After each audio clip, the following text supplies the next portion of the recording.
Ein Samstagmorgen in Regensburg um 7 Uhr. Morgen. Morgen. Ritter Schwarzer.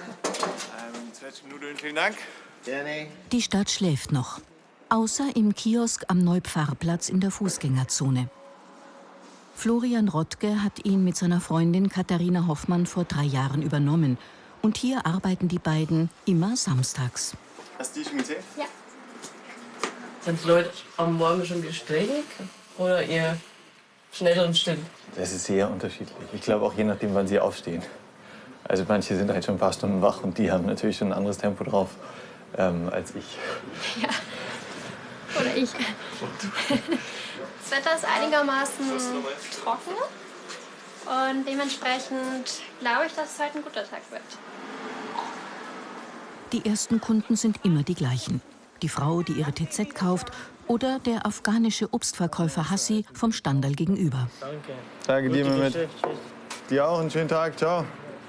Ich freue mich sehr, dass so nette Leute hier sind. Und die haben bessere Kaffee in Regensburg. Was ich bis jetzt getrunken habe, sind sehr lecker, echt lecker. Wann kriegst du deinen ersten Kaffee? Jetzt. Alles schon vorbereitet, aber... Noch sind die Läden zu und die Touristen in den Hotels. Shopping und Sightseeing gibt es nicht um diese Uhrzeit. Ich glaube, jede Tageszeit hat ihre Leute, ja.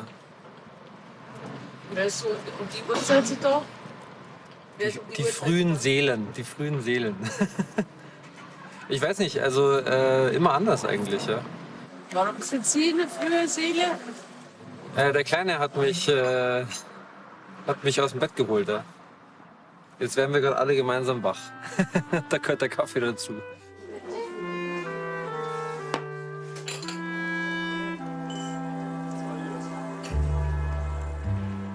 Trockenblumensträuße von Regensburger Blumenfarmerinnen. Postkarten von einer hiesigen Künstlerin. Seltene Designzeitschriften. Das gehört zum Flair von What the Kiosk. Wo am späten Vormittag die Künstler, die Architekten und die Hipster eintrudeln. So die ganzen anderen Läden sind ja so Standard, also ob man jetzt in München ist oder in Regensburg, so die Plätze gibt es überall, aber sowas halt nicht. Das haben halt nur wir. Ein bunter Fleck inmitten von Bausünden und den immer gleichen Ketten. Eine Steinwüste, ein Pflaster, das kein Grün zulässt. So schaut der fast 2000 Jahre alte Neupfarrplatz heute aus.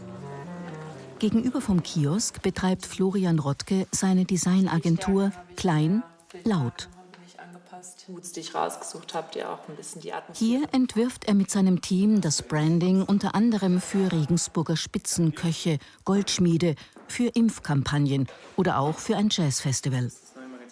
Ohne Designausbildung hat Florian die Agentur aufgebaut, ein Self-Made Man, der die halbe Stadt kennt, obwohl er in Hamburg aufgewachsen ist.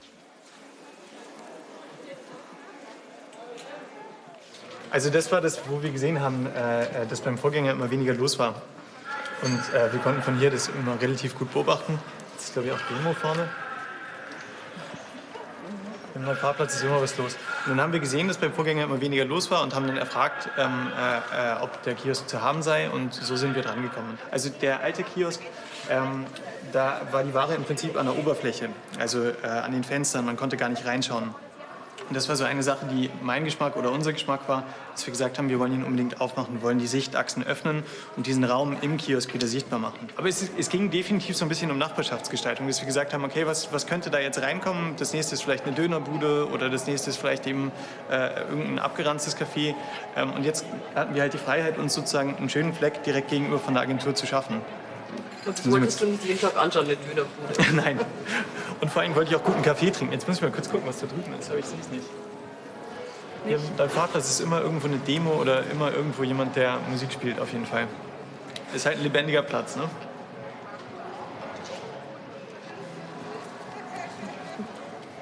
Hier befand sich einst das jüdische Viertel.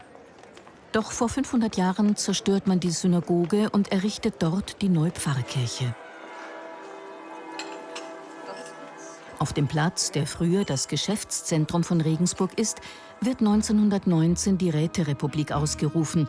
1933 findet hier die Bücherverbrennung statt. Auch der Widerstand, die sogenannte Neupfarrplatzgruppe, formiert sich hier und trifft sich am Kiosk. Ihre Mitglieder werden 1940 von der Gestapo verhaftet.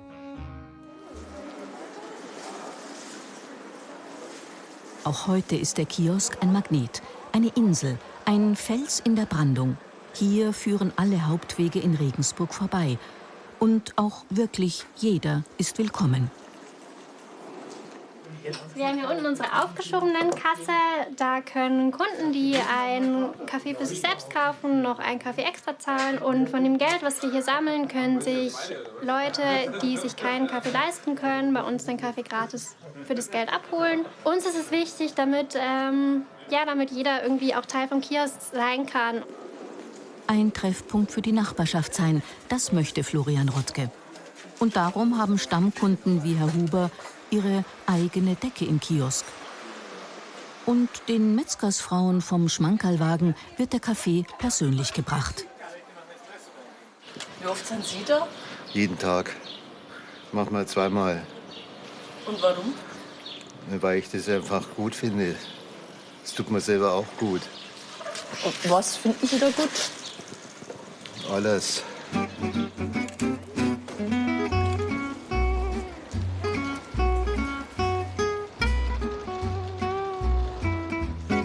Alleinstehende finden hier ihren Anker, genauso wie Rentner, die durch den Tag meandern, und Nachtgestalten, die hier irrlichtern. Am Samstag hängt Florian ununterbrochen über der Kaffeemaschine. Der Kiosk ist sein Mikrokosmos, zu dem auch der Barkeeper Tommy gehört. So ein kleiner Running Gag ist ja eigentlich die schicke Pfütze hier. Eine kleine Senke ist und, sag ich mal, lustig für mich oder so ist es schon, weil der Flo dann immer da steht und die Pfütze wieder wegmacht und dann kommt sie halt immer wieder. Das ist so eine kleine Sisyphus-Arbeit von ihm. Sag ich mal, die Pfütze gehört genauso zum Kiosk wie der Kiosk zum Neupfarrplatz. Es ist abends, kurz vor 6 Uhr. Die kleine Pfütze ist auch wieder da. Der Kiosktag geht zu Ende. Aber nicht ganz, denn eine kleine Lampe lässt man die ganze Nacht brennen. Genau, wir finden es ganz schön, wenn in der Nacht einfach so auf dem Neupfarrplatz so ein kleines Lichtmoment sozusagen ist. Für uns ist der Kiosk so ein leuchtender Ort, an dem man sich immer wärmen kann, wenn es einem irgendwie nicht so gut geht. Und dafür steht halt so nachts so ein bisschen das Licht. Es sind nur 9 Quadratmeter in diesem Kiosk, aber sie reichen aus, um einen großen Platz wieder neu zu beleben.